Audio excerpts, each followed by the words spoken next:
चलिए बच्चों एक्सरसाइज 3.3 आज हम स्टार्ट करेंगे। आज हम करेंगे एक्सरसाइज 3.3 का क्वेश्चन नंबर 1 और इसका पहला पार्ट है। सवाल कहता है, क्वेश्चन नंबर 1 कहता है solve the following pair of linear equations bye substitution method. Substitution यानी कि हमारे पास बहुत सारे मेथड है। सब्स्टिट्यूशन मेथड है, क्रॉस मल्टीप्लिकेशन मेथड है और एलिमिनेशन मेथड है। लेकिन यहाँ पे वहीं से सवाल कहता है solve the following pair of linear equations bye substitution method. जब मेथड गिवन है तब हमें उसी मेथड से उस टाइम करना होगा, कोई और मेथड उस टाइम नहीं चलेगा। देखिए बच्चों, इसमें हम क्या करेंगे, मैं इन इक्वेशंस का नाम रखता हूं। चलिए इसका नाम फर्स्ट है और इस इक्वेशन का नाम है सेकंड। तो हम इसमें क्या करते हैं, कोई एक इक्वेशन में लूंगा, तवज्जो से आप सुनना मैं क्या कहूंगा। पहले एक इक्वेशन को मैं लूंगा, उससे मैं किसी एक वेरिएबल को निकालूंगा, चाहे x को या y को, मेरी मर्जी है। जब मैंने उस वेरिएबल को निकाला फिर मैं वो पुट करूंगा अदर वाली इक्वेशन में, जिससे निकाला उसमें नहीं, दूसरी वाली इक्वेशन में। अगर मैंने पहले से निकाला है तो सेकंड में पुट करूंगा, अगर मैंने सेकंड से लिया है तो फर्स्ट में पुट करूंगा। तो इस तरीके से हम इसको सब्स्टिट्यूट करेंगे। This method is known as a substitution. आप नजर रखेंगे तो आसान है, बहुत ही आसान मेथड है। मैं करूंगा काम, मैं लूंगा from equation first comma we get. हम सेकंड भी ले सकते हैं, अपनी मर्जी है। चलो मैंने यहाँ पे कौन सी इक्वेशन ली, फर्स्ट इक्वेशन। फर्स्ट इक्वेशन से लेके कौन सा इसका हम नोट करेंगे, यहाँ पे x plus y is equal to 14 लिखा मैंने। अब इससे मैं करूंगा काम, मैं निकालूंगा कोई एक वेरिएबल, चाहे x चाहे y। जब मुझे वो निकलेगा फिर करूंगा मैं वो सेकंड इक्वेशन में पुट, तो वहां पे मुझे इनका सॉल्यूशन आ जाएगा। चलिए मैं इससे निकालता हूं x 14, अपने इस साइड में y चला जाएगा, उधर प्लस y था तो ये माइनस y। तो इस तरीके से मुझे x का ये वैल्यू आ गया। अब मैं इस x के वैल्यू को पुट करूंगा सेकंड, जिससे निकाला किसे मैंने, फर्स्ट में। अब नहीं चलेगा, अब मुझे इसको करना है पुट सेकंड इक्वेशन में। मैं लिखूंगा वही put x is equal to 14 minus y in equation second comma we get. Second equation को नोट करते हैं, x minus y is equal to 4। जहां पे x है वहां पे मैं सब्स्टिट्यूट करूंगा इसका वैल्यू, इसलिए इसको कहते हैं सब्स्टिट्यूशन। सब्स्टिट्यूट का मतलब क्या होता है, बदला। यानी कि अब मैं करूंगा हम x के बदले में इसका वैल्यू दूंगा, इसलिए इसको कहते हैं सब्स्टिट्यूशन। यानी कि एक इक्वेशन से आपने एक वेरिएबल का वैल्यू निकाला, फिर दूसरे इक्वेशन में उसका वैल्यू सब्स्टिट्यूट किया, इसलिए इसको कहते हैं सब्स्टिट्यूशन। x के बदले में लिखो इसका वैल्यू 14 माइनस y, ये माइनस y अपना ही इज इक्वल टू 4। क्लियर हो गया। सिर्फ मैंने क्या काम किया, जहां पे x था वहां पे इसका वैल्यू दिया, ये वाला। क्लियर होता है।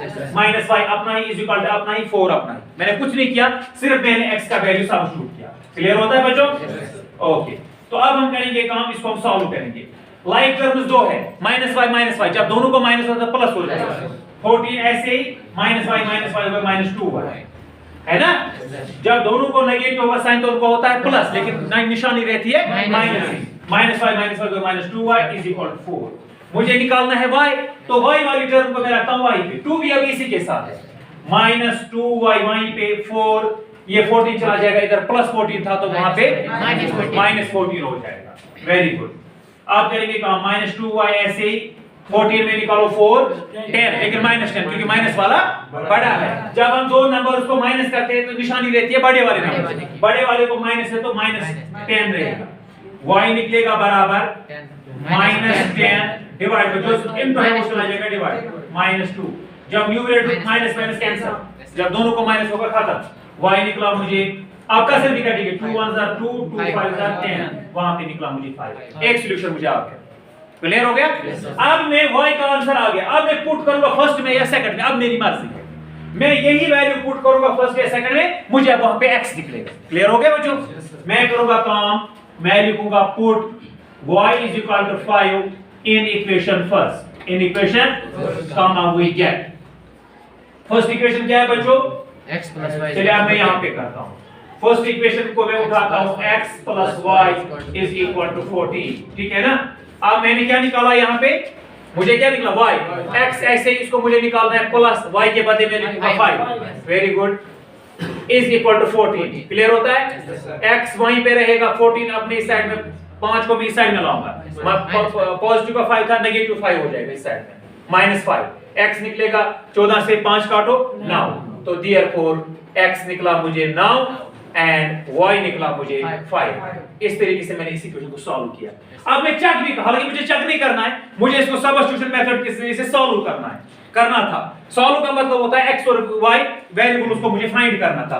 तो मुझे x आ गया 9 और y आ गया 5। अब मैं चेक भी कर सकता हूं। अब मैं इन्हीं वैल्यूज को पुट करूंगा फर्स्ट में, सेकंड में। मुझे left hand side right hand side बराबर आना है। अगर मुझे इक्वेशन बैलेंस आ गई, लेफ्ट हैंड साइड निकला राइट हैंड साइड के बराबर, इसका मतलब मेरा सॉल्यूशन सही है। मुझे मैथ को पीछे से देखने की भी जरूरत नहीं। जरा मैं चेक करता हूं। x + y = 14, ये मेरी इक्वेशन फर्स्ट थी, ठीक है नहीं? अब x मुझे क्या निकला 9 प्लस y कितना है 5 = 14। 9 और 5 14, 14 = 14। Left hand side = right hand side, therefore my solutions are correct. मैं इनको पुट कर सकता हूं यहां पे भी।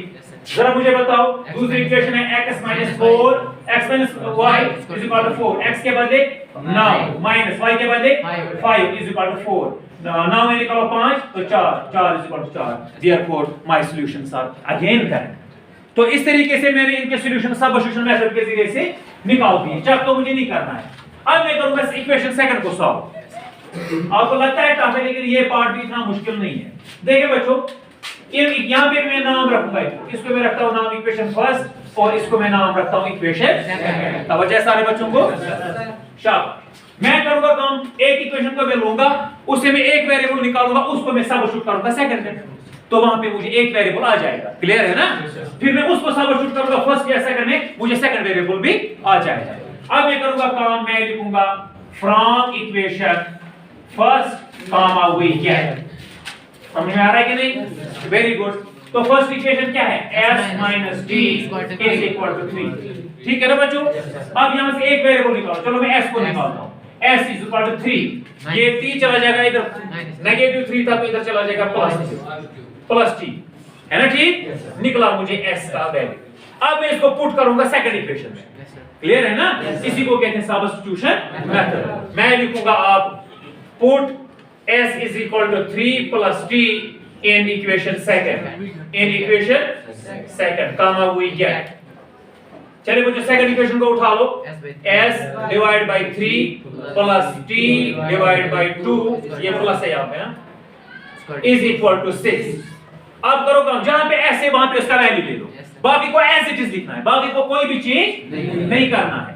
तो हम करेंगे, हम s के बदले में क्या लिखूंगा 3 + t डिवाइड बाय नीचे अपना ही 3 सॉरी यहाँ पे प्लस है, plus t divide by 2 = 6। Clear होता है? अब यहाँ पे हम करेंगे इसको क्रॉस मल्टीप्लिकेशन, है ना? जो मुझे निशानी बताती है मैं वही करूंगा।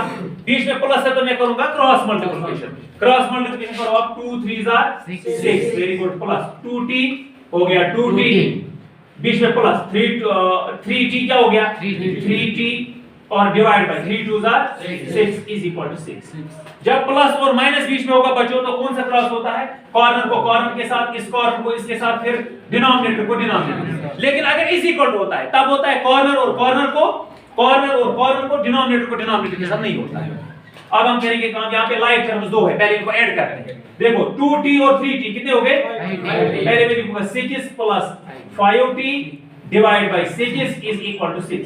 अब दूसरा वाला क्रॉस हो जाएगा, दूसरा वाला क्रॉस मल्टीप्लिकेशन, लेकिन अब होगा सिर्फ इसको इसके साथ, इस कोने को इसके साथ। 6 के नीचे अगर कुछ नहीं तो मैं 1 डाल सकता हूं। अब करो काम, 6 + 5t को 1 से करो, वापस निकलेगा, क्योंकि 1 को हम किसी के साथ भी मल्टीप्लाई करते हैं तो वापस निकलता है वो नंबर। तो वहां पे निकलेगा मुझे 6 + 5t = फिर डालना इक्वल, फिर करना है दूसरे कोने को, 6 = 36। Very good. अब करेंगे काम, मुझे 5t को निकालना है, इसको मैं रखूंगा वहीं पे 36, इस कांस्टेंट टर्म को लाऊंगा उधर कांस्टेंट के साथ। ये +6 था, ये -6 हो जाएगा। 5t निकलेगा बराबर 36 में 6 काटो 30 बचेगा वहां पे। अब t रहेगा वहीं पे 30, जो ज़र्ब वाला है वो चला जाएगा बटा 5 1 5 5 6 30, t निकला मुझे 6। एक सॉल्यूशन मुझे आ गया।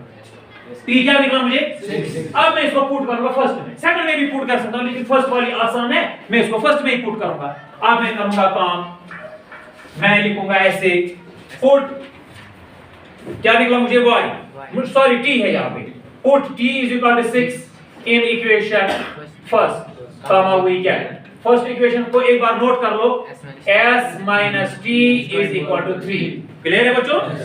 आप करो काम, मुझे क्या निकला s ऐसे ही, ये मुझे निकालना है माइनस t का value 6 is equal to 3। Clear है? आप करेंगे काम, s रहेगा वहीं पे, 3 है अपने साइड में, 6 चला जाएगा इधर, नेगेटिव 6 था तो ये बनेगा प्लस 6, ये बनेगा प्लस 6, तो s निकला मुझे 9, 6 और 3 9। तो इसका मतलब एक ही जगह में सॉल्यूशंस को जमा करूंगा। Therefore t निकला था मुझे 6 एंड s निकला था मुझे 9। अब इनको आप ट्राई भी कर सकते हो, मेरा आंसर सही है कर चेक भी कर सकते हो। जरा फर्स्ट इक्वेशन को उठाओ, s minus t is equal to 3। s मुझे कितना निकला बच्चों? 9 माइनस t क्या निकला?